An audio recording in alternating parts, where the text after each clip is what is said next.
Continuando aqui o vídeo sobre Deus ser o dono do ouro e da prata, há uma questão muito importante que não só os líderes da igreja, mas todos os que servem ao Senhor também prestarão contas diante de Deus, é a respeito da nossa vida financeira. Tem muita gente com aquele papo hipócrita por aí dizendo assim: Deus quer o coração, Deus não quer o meu dinheiro. Deixa eu te dizer uma coisa: Deus quer a tua vida, e tudo que está incluído na tua vida é de Deus e pertence a Deus e deverá ser usado da forma de Deus.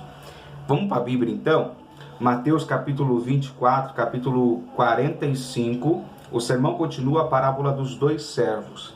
Na tradução King James diz assim: sendo assim, quem é o servo fiel e sábio a quem o Senhor confiou os outros servos em sua casa para dar a eles alimento no seu tempo devido? Feliz aquele servo a quem o Senhor, quando voltar, o encontrar agindo dessa maneira. Olha só, Jesus aqui está falando que existe um servo que o Senhor colocou sobre responsabilidade administrativa, gerenciamento, na gestão da casa, para distribuir alimentos aos outros conservos.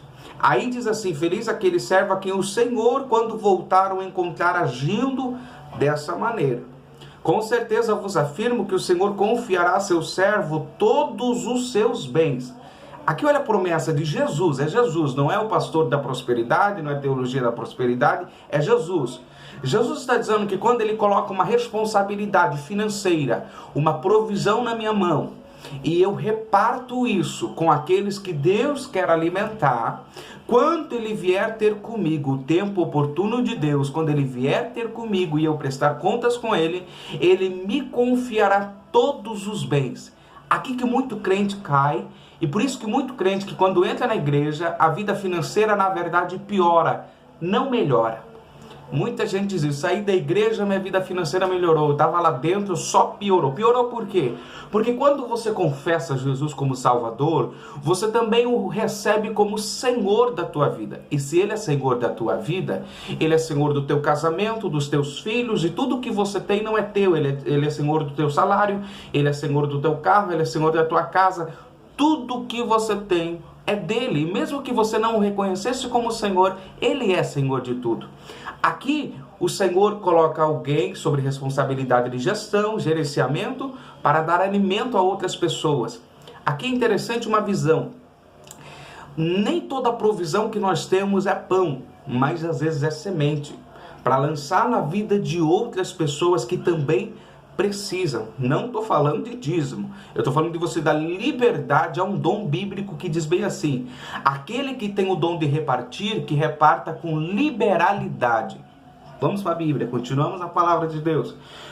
Com certeza vos afirmo que o Senhor confiará a seu servo todos os seus bens. Se quando Jesus vier ter contas com um crente que administrou a sua vida financeira sem egoísmo, com liberalidade, generosidade, semeadura, boas obras, quando Jesus vier ter com um crente que foi achado nesse estado, esse crente receberá do Senhor confiança de Deus para receber muito mais do que possuía. É aqui que entra o que eu tinha falado um pouquinho antes, que muitas vezes o crente entra na igreja, a vida financeira piora, começa a fechar as portas, começa a travar tudo. Por quê?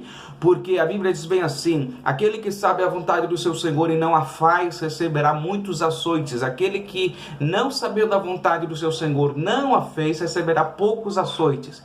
Então às vezes a gente vai apanhar na vida, porque a gente ou soube a vontade de Deus e não praticou, ou não soube e por isso não praticou. Nos dois casos eu acabo levando uma surra da vida, acabo apanhando em processos de aflição. Por quê?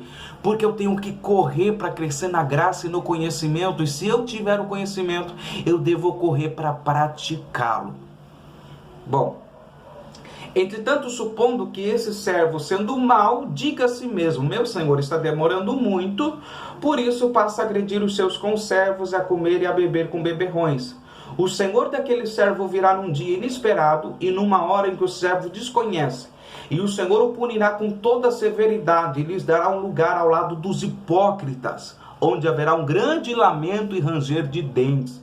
Olha só, juízo, Jesus falando de juízo. Estão pregando hoje um outro Jesus, o Jesus que só é graça. A Bíblia diz que Deus ama a justiça, o juízo e a misericórdia.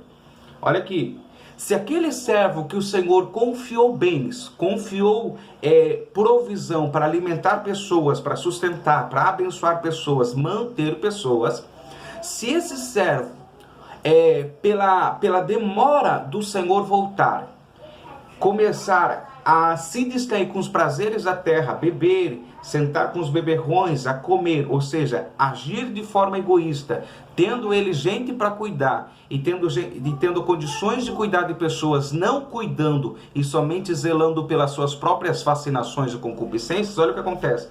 O Senhor daquele servo virá num dia inesperado e numa hora que o servo desconhece.